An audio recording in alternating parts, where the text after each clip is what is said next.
ఆలోచిస్తున్నావు? కొబ్బరికాయ కొట్టు.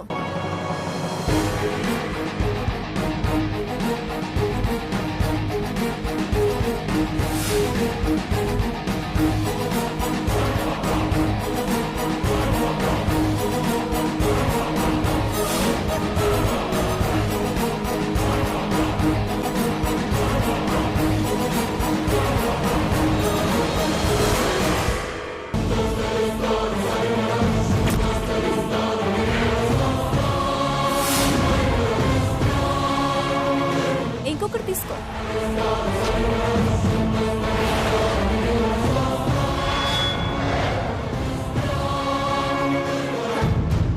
అప్పుడే నీరస పడిపోతేలా?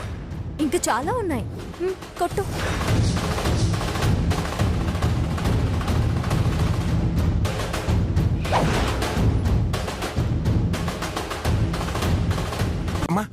అమ్మా ఊర్మిళ, ఏంటి కళ్ళు తిరుగుతున్నాయా? ఇంకా కొట్టాల్సిన కొబ్బరికాయలు మిగిలిన్నాయి.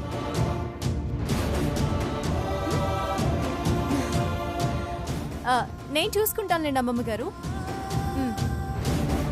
కొట్టవే, కొట్టో.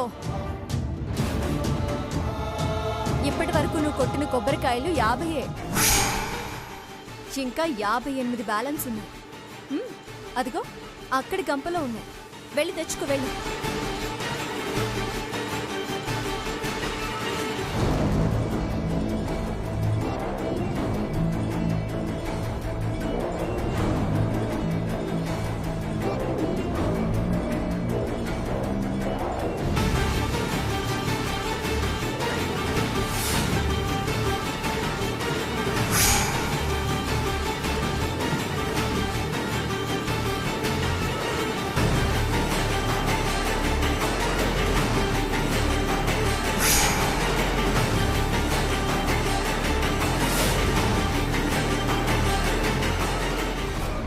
అమ్మమ్మ గారు మీరు వెళ్ళండి.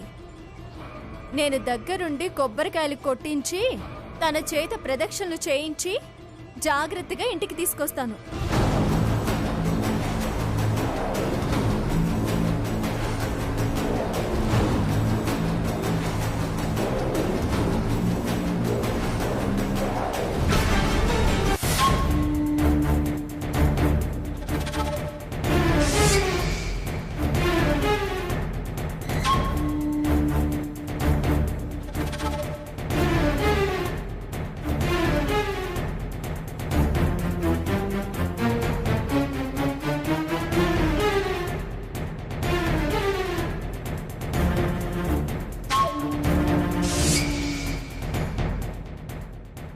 ఏమండి, ఎలా ఉన్నాడండి వాడు?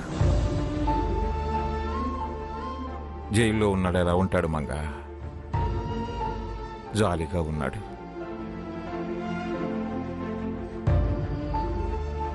వాడిని అలా చూస్తే చాలా బాధేసింది.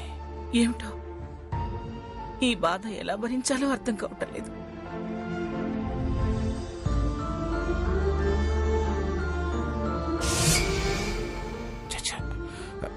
నీ పరిస్థితి మర్చిపోయి అనవసరంగా నోరు జారాను. మంగ, రేపు కోర్టులో ఛార్జ్షీట్ దాఖలు చేస్తారట. ఎల్లుండి నుంచి కేసు విచారణకు వస్తుంది.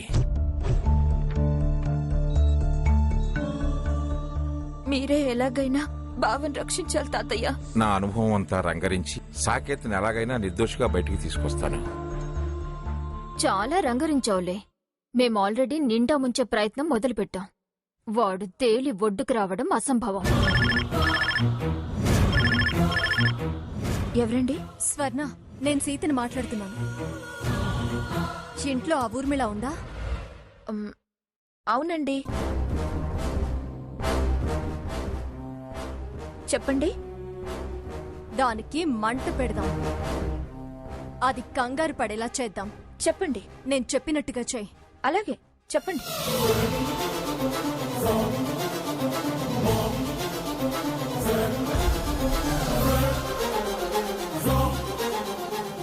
అర్థమైందా? చాలా థ్యాంక్స్ అండి. చాలా చాలా థ్యాంక్స్ అండి.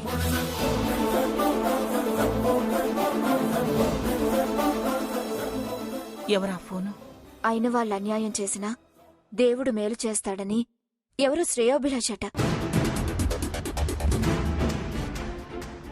తనకు తానుగా బావ విషయంలో సాయం చేస్తానని ముందుకొచ్చారు.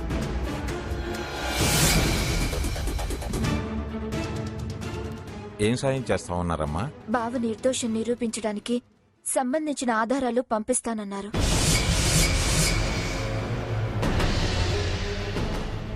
అలాగా, చాలా మంచి వార్త చెప్పావు తల్లి. ఆ భగవంతుడు ఏ పుణ్యాత్ముడికి బుద్ధి పుట్టించాడు. మంచి వాళ్ళకి మంచి జరుగుతుందమ్మమ్మ. బావకు దేవుడు న్యాయం చేస్తాడు. ఎక్స్క్యూజ్ మీ, స్వర్ణ గారి కొరియర్ వచ్చింది. నేనే స్వర్ణని, వస్తున్నాను.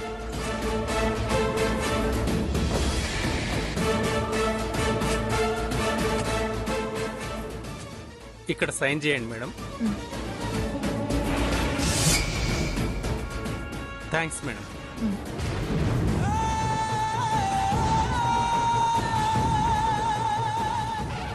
స్వర్ణ ఆగు. ఏంటా కొరియర్? ఇలా ఇవ్వు. నాకొచ్చింది. మా శ్రేయోభిలాష్ పంపించాడు. నీకనవసరం. శ్రేయోభిలాష నాకనవసరమా? అవును. పిట్టపోరు పిట్టపోరు పిల్లి తీరుస్తుంది అంటారు. మీ గొడవ మాకు లాభం కానివ్వండి. సర్లే, తనతో వాదనలేందుకు గాని ముందు ఆ పేపర్లు ఏమిటో చూడు. అందులో ఏముందో చూడు.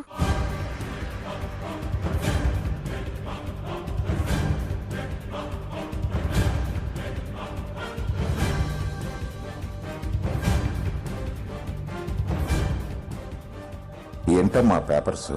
కొంతమంది ముందు కొన్ని విషయాలు చెప్పొద్దు తాతయ్య.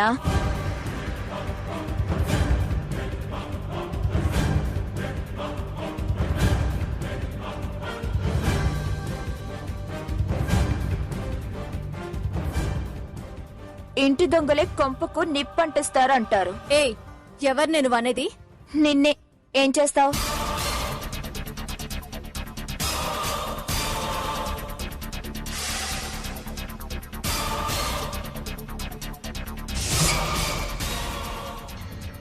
అమ్మమ్మ, తాతయ్య రండి.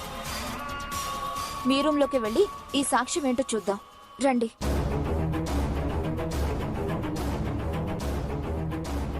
పదమంగా.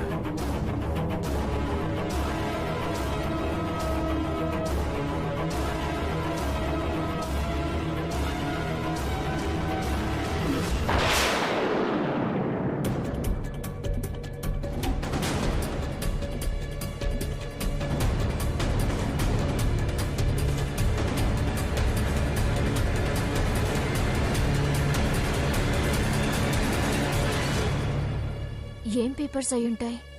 నిజంగానే సాకేత్ ని సేవ్ చేసే సాక్ష్యాధారాలొచ్చాయా?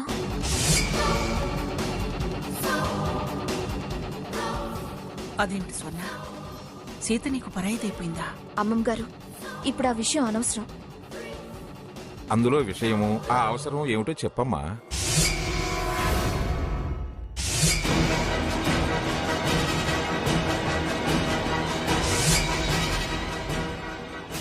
ఆ రాక్షసి హంస సెల్ ఫోన్ కాల్ డేటా బావ కాల్ డేటా. అది బావకు ఆ రోజు ఎప్పుడెప్పుడు ఎన్నిసార్లు కాల్ చేసిందో ఇందులో ఉంది. దీని ద్వారా వాయిస్ సంపాదించొచ్చు.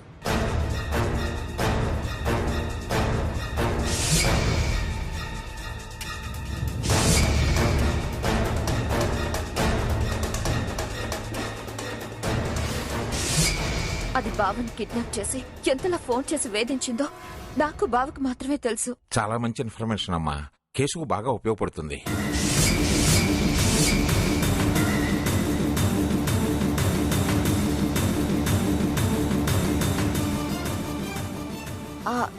తాతయ్య, ఇందులో ఏదో ఉంది. ఏమిటది? బావా హంసలు ఫోన్ కాల్ వాయిస్ రికార్డ్ చేశారట.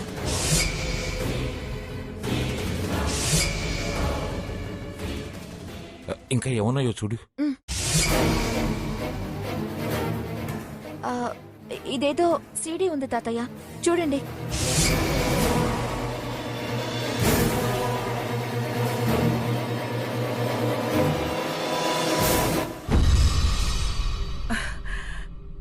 ఏముందండి అందులో?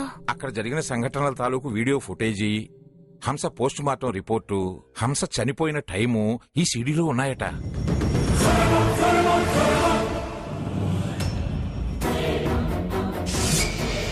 మంగా, ఇక మన సాకేత్ నిర్దోషిగా విడుదలైనట్టే. ఇవన్నీ ఎవరు పంపుంటారో? మంగా, హంస చనిపోవటానికి గంట ముందే సాకేత్ షష్ఠపూర్తి జరిగే చోట ఉన్నాడు. ఇది చాలు వాణ్ణి బయటికి తీసుకురావటానికి. ఈ శ్రేయోభిలాష్ ఎవరు నా కొంప ముంచేటట్టున్నారే. అమ్మా స్వర్ణ, ఇవన్నీ చాలా ఇంపార్టెంట్ ఎవిడెన్సెస్. ఎల్లుండి కోర్టుకెళ్లేటప్పుడు తీసుకెళ్లి కోర్టులో సబ్మిట్ చేయాలి. అందాక నీ దగ్గర జాగ్రత్తగా దాచిపెట్టు. నా దగ్గర దేనికంత భయపడుతున్నావు? ఇందాకే చెప్పాను కదమ్మమ్మ, ఇంటి దొంగలున్నారని. ఎవరిని నమ్మాలో ఎవరిని నమ్మకూడదో తెలియడం లేదు. తప్పు స్వర్ణ. సీత నువ్వు అలా అనుమానించకూడదు. నీ నమ్మకం నీది, నా అనుమానం నాది. అమ్మమ్మ, ఇవన్నీ నీ బీరువాలో దాచిపెడదాం. సరే సరే, అలాగే కానివ్వు. ఇదిగో తాతయ్య, మీ చేతుల మీదుగా మీరే దాచిపెట్టండి. హ్మ్. ఎవరి నీడ పడకుండా చూడండి. అమ్మమ్మ, వీటి మీదే బావ జీవితం ఆధారపడింది. ఏమండి, వాటిని జాగ్రత్తగా లాకర్లో పెట్టండి. అలాగే.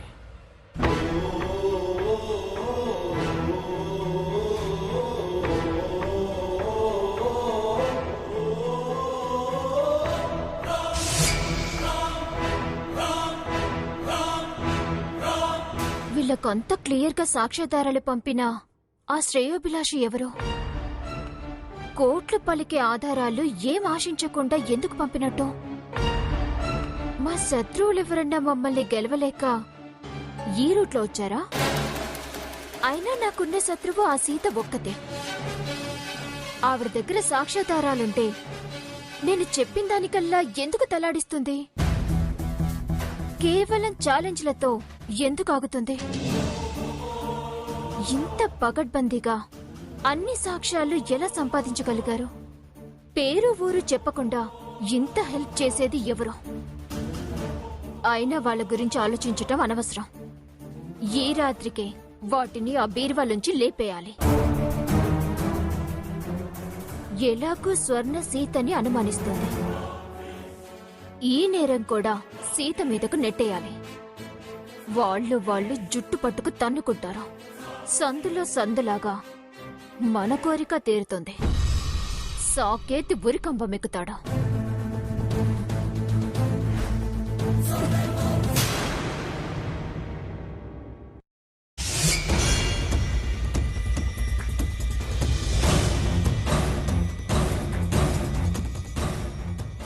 అచ్చం సీతలాగానే ఉన్నావే ఊర్మిళ. ఎంతైనా నీది మీర్జాపురం వారి మైండ్. నీకు ఎదురులేదు, నీ ఎత్తుకు తిరుగులేదు. ఈ దెబ్బతో సాక్ష్యాలు నా చేతికి, సీత గడప అవతలికి. అవును, ఈ విషయం ఆ పెద్దావిడికి చెప్పి బ్లెస్సింగ్స్ తీసుకోవాలిగా.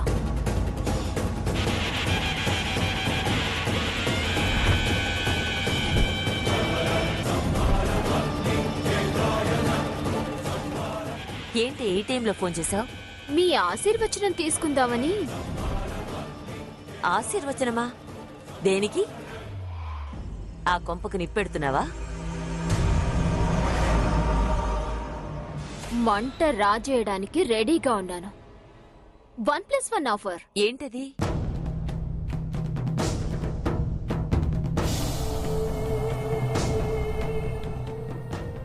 అది సంగతి. Very good. నువ్వేమో నా డిపెండెంట్వి, ఇండివిడ్యువల్ గా ఆలోచించలేవేమో అనుకున్నాను. కానీ పథకం బాగానే వేశావు. వాళ్ల కుటుంబంలో అల్లకల్లోలో సృష్టించే ఏ పనిలోనైనా నీకు నా ఆశీర్వాదం ఎప్పుడూ ఉంటుంది. ప్రొసీడ్ అయిపో. థ్యాంక్స్ అమ్మమ్మా. ఈ మాత్రం తెలివితేటలు మీ అక్కకు ఉండుంటే మంగమ్మ ఫ్యామిలీ ఎప్పుడో వీధిన పడేది. ఆలస్యమైనా మీ అక్కకు ఆత్మశాంతి కలిగించు. తెల్లారేసరికి సీత గేటు అవతలుంటుంది. ఉంటాను.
ఆ కవర్ ఎక్కడికి తీసుకెళ్తున్నావు? నిన్నే అడిగేది. ఆ కవర్ ఎక్కడికి తీసుకెళ్తున్నావు?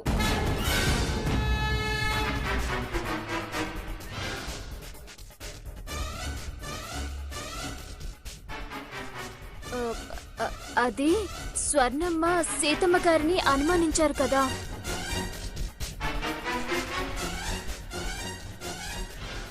నిజంగానే ఎవరు తీసినా సీతమ్మ గారి మీద నింద పడుతుందని నా గదిలో దాద్దామని.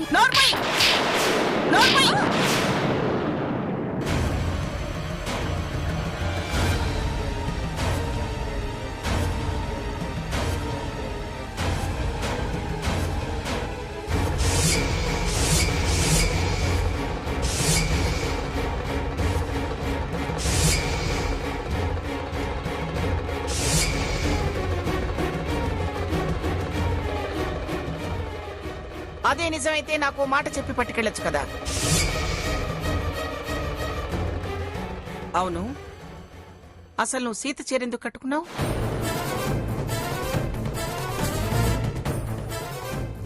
రాత్రిపూట సీత చీర కట్టుకుని నా గదిలోకి వచ్చి కాగితాలు ఎందుకు పట్టుకెడుతున్నావో చెప్పు.